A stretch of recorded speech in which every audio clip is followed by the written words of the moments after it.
Hello, listeners. Welcome to another unedited podcast for my Spilling the Tea members on Patreon. I had to think there. Of course it's my Spilling the Tea members because we're going to spill the tea.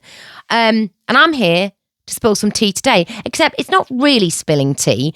What it is talking about something that I just feel like talking about. And that is the notion of home.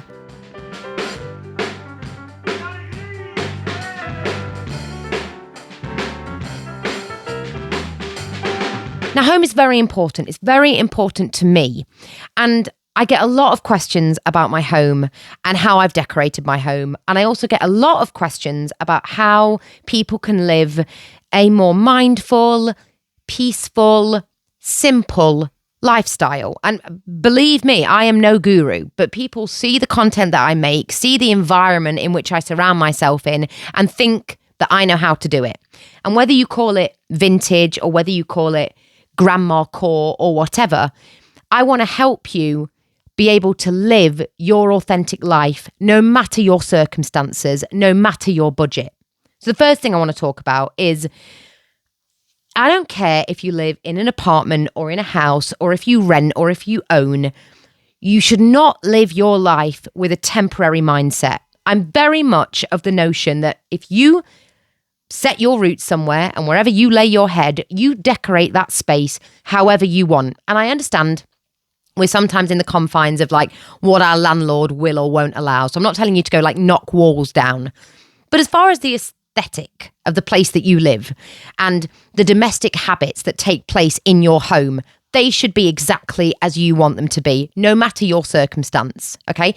I often, get mistaken for living in the countryside. I very much don't. I live in the city and it is so noisy out there today. And I still decorate my home as if I am elsewhere. Because when I come through my door, I want to feel like I've entered a sanctuary. And maybe this is one of the reasons I wanted to talk about the notion of home today, because recently life has been pretty challenging. I've had a lot of personal matters that have made me shed a few tears at bedtime. But when I'm at home, I feel like I can just about get through it. I feel like I am revitalized, ready for what the next day might bring. And that's how you should feel. And in order to do that, you need to start exploring within yourself what makes you feel comforted. I'm big on nostalgia. We know this. So the things that make me feel nostalgic, or the things that give me a sense of anemoia, which is nostalgia for a period I haven't experienced, I lean to those things and I go and find them and then I decorate my home with them. And I'll come to how I do that in a moment. So think about eras or TV shows or, anything, fabrics, textures, colors that you just warm to. Okay, start there. And then you can start to explore maybe pinpointing that to a particular era like I did. Although my home is not strictly the 1940s. It is an eclectic mix of the Victorian era all the way up to the 1990s, to be honest, because I'm currently looking at a bright pink Disney television, which I just wanted. I don't know why. I didn't have one as a kid, but I wanted it because it looked nostalgic. And that is sat next to a Studio Ghibli, My Neighbor Totoro snow globe and a My Little Pony alarm clock. Very much not the 1940s. And over there, I've got a Wallace and Gromit alarm clock that I just liked because I used to like I still do like Wallace and Gromit. I love it. And a Shaun the Sheep backpack. But I've also got like a traditional 1920s fireplace. I've got the wooden floorboards. I've got the sort of ornate wallpaper. I've got a lot of velvet lampshades, a lot of old suitcases.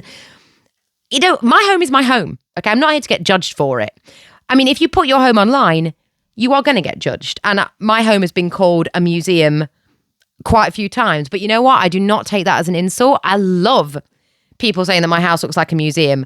That is an aesthetic I can get behind. Although some people do say it looks dusty. Listen, okay? I do have a problem with dust in this house. I've got a lot of ornaments, a lot of knickknacks. Dust is a problem. But you know what? We deal with it and it's fine. So don't worry yourself with it. So if you're not posting your home online, it should be whatever you want it to be.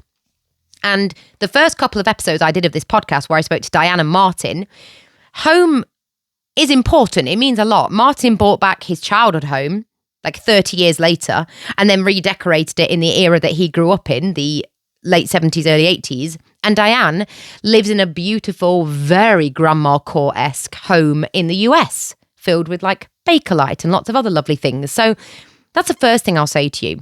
Just think about what you like and what you are drawn to. And then you can start to think about maybe peppering that into your home. And the thing is, if you enjoy a more clinical, modern, minimalist look and that gives you comfort, then go for it. I don't understand it because I just don't. I'm a bit of a maximalist. I like surrounding myself with stuff, not because I think there's value in having loads and loads of stuff. I do all of this within my means, but because the stuff that I'm surrounded by just comforts me. So I don't understand that kind of lifestyle, but if you like it, more power to you. And maybe in this podcast, rather than meeting other vintage weirdos, I'll actually meet somebody of a more modern mindset who can show me why it's great to live that way. But that's what I'd say. Just think about what you enjoy, what you like to be surrounded by, and start there. And then head over to your nearest charity shop, because I'm telling you, they are the best places to find your era, because they're not like confined to one time period. You don't know what you're going to find in a charity shop, and that's the beauty of it.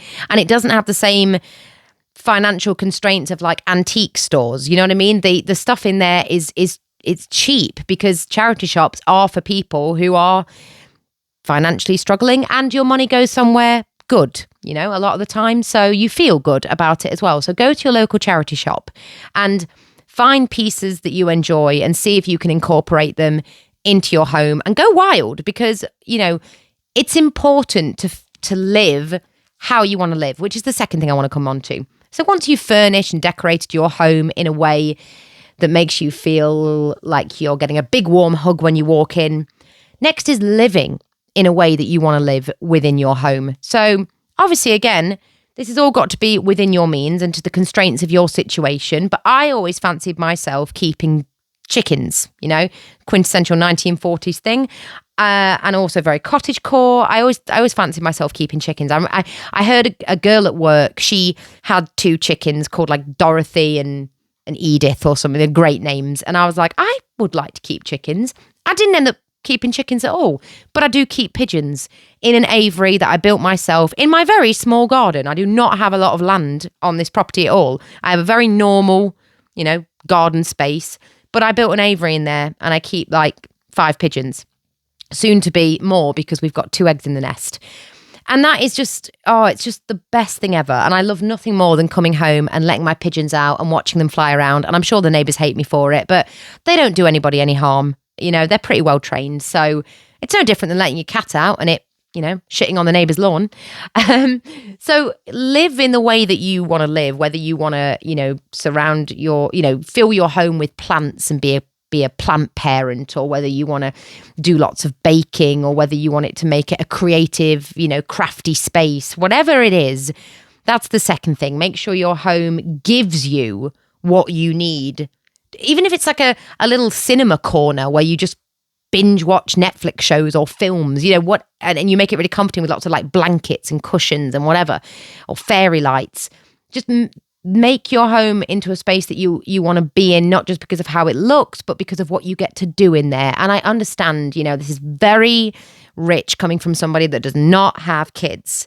And I know that you have to work a lot around other people. I understand that completely. You might not have the luxury to do things you love in your own home because of time constraints, but baby steps, you know, baby steps.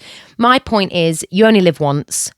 Your home's important. You've got to at least try to make it something that you enjoy, even if it's just like, you know, getting a little fish tank and, you know, getting some goldfish in there and, you know, watching your fish tank is your little bit of me time. You know, Diane talks about her sit and stare time, which is just sitting with a cup of coffee. Well, if you want to serve that cup of coffee out of a cute little percolator into an ornate mug, that might just be your little slice, but at least it's yours. And then the other thing I wanted to come on to is the very notion of home. So a lot of people online are talking about, it's so dark. You can see my cat in the mirror. A lot of people online are talking about the idea that they feel like lost and they want to find home, like they've lost that sense of home. I don't want to feel like that. You know what I mean? Ever, at any point in my life. You know, they're hearkening back to this sense of nostalgia that they feel they've lost. And the word nostalgia means home and pain. So people are yearning for a sense of home, and that is causing them pain. I will not be one of those people. That's why I surround myself with nostalgic things, because I can't be nostalgic for them if I see them every day.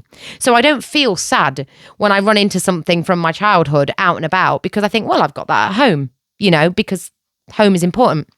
But there's a lot of, and there's a big idea right now online of feeling lost and feeling like you want to go home. Well, my argument for that is, of course, try and make your home a space that you want to be in. But the third thing, you need to make yourself feel like home.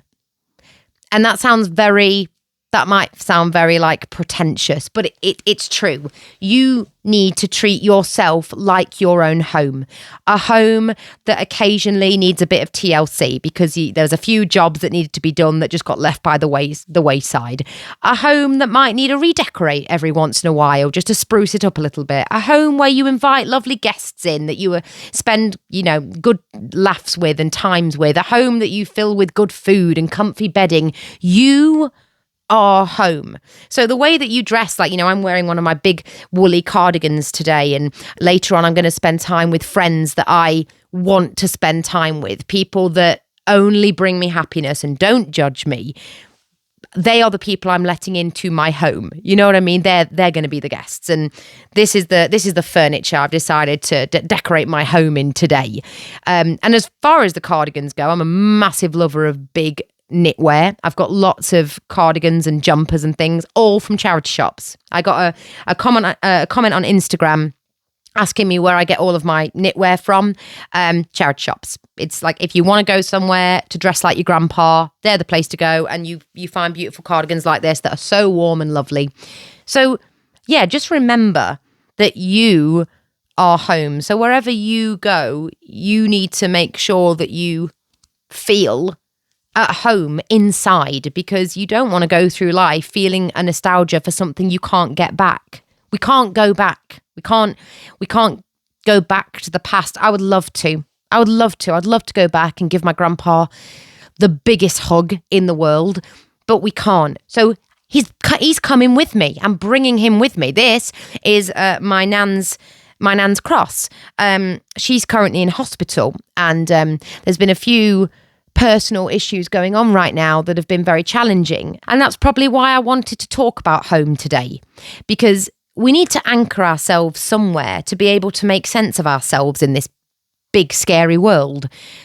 And I've needed to feel like I'd rerouted myself today. And that's why I'm talking about the notion of home and giving you some tips and tricks into how you can feel more at home wherever you are. Maybe I'm feeling a little bit vulnerable and I just need to reroute myself. I think I do at the moment. You know, I think I do need to hold steadfast to what I love, hold on for dear life, and maybe we can hold on for dear life together. I am doing something kind of fun, actually. I haven't added any like vintage furniture to the house for a while, but this chair, it's not vintage at all. It's like a leather back, you know, wooden arm chair. It's not vintage. And for a long time, I've been wanting to replace this chair with something like really comfortable, like an armchair or something, maybe like a Chesterfield. And my auntie gave my nan a chair that she just doesn't find it comfortable. And it is perfect for this room. It's on legs and it's really vintage. And so I'm going to swap this chair out for that chair, and that is what I'm looking forward to this week. Just that little thing of getting a new chair for my room. I'm really excited about that. And you know, it's the simple things at the end of the day. The simple things bring us joy, and that's a sensible place to be. If you can find happiness in the small things, then if big things come along, then that's a bonus, you know. So I'm very excited to swap out my chair this week. So to recap, Find your comfort, find your comfort source, find, you know, the era or whatever that you're drawn to, and then head to a friggin' charity shop and see what you can find and start decorating your home in a way that makes you feel more at home. Take care of yourself, you know, dress in a way that makes you feel good in spite of judgment. don't worry about falling into a particular box or staying within a particular niche. Just wear what you feel good in. Only invite people into your home that are good for you, and only invite people in who are going to respect your home. It all sounds very bloody flouncy, but I do believe that there is some truth behind it. But yeah, my entire house was furnished via charity shops. I live in a very urban area. But you make the best of what you've got. You make the best of what hand you've been dealt. And I wasn't dealt an easy hand. I really wasn't. I haven't come from privilege. Everything that I've built up on my own. And it's still great. I love it. There are some people who will probably look at my pokey little old house and be like, really? You proud of that? Yeah. I am proud of that, and I'm proud of those pigeons out there, and I'm proud of this lovely cardigan I'm sat in. I'm proud of everything that I have achieved, and I need to remind myself of that recently, because I've been having a few wobbles, and it's always good to root yourself. I'm an anxious person. I've got a lot of anxiety, and if there's one place where that anxiety disseminates, it's here. So yeah, that's my advice for you on this lovely afternoon, and that's what I wanted to talk about. And please feel free to comment on what you would like to hear from me. These podcasts, these special episodes that nobody else is privy to. I just speak my mind. I speak what I feel I want to speak about that week. But if there's anything in particular that you'd like to hear about, then feel free to, drop a comment, and I will absolutely aim to talk about it. What you've got to remember is you are home. And that's all I want to say.